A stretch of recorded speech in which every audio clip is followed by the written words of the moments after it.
আমি আপনাদের একটা দুর্দান্ত গাছ দেখাবো। এই একটা গাছে মাল্টিপল কালারের ফুল দেখতেই পাচ্ছ। এটা হচ্ছে আকর্ষণীয় একটা ফুল গাছ, খুব এক্সপেন্সিভ হতে পারে, I don't know. So guys, এই যে দেখতেই পাচ্ছ, এদিকে নিয়ে আসো। এটা হচ্ছে মানি প্ল্যান্ট গাছ। এটার একটা বিশেষত্ব আছে, এই গাছ যাদের বাড়িতে রাখবে তাদের ধন সম্পদ আয় উন্নতির দিকে একটু ইনক্রিজ হবে। মানি প্ল্যান্ট, কমলা লেবু দেখতে পাচ্ছ, কমলা লেবু। ছোট্ট একটা টুনটুনি গাছে এত মৌসুমি লেবু ভাবা যায়? আপনারা বলুন। অরিজিনাল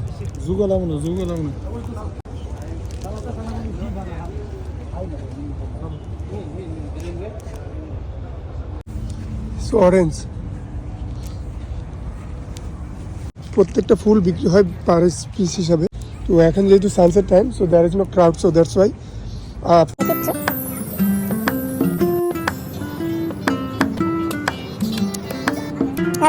হ্যাঁ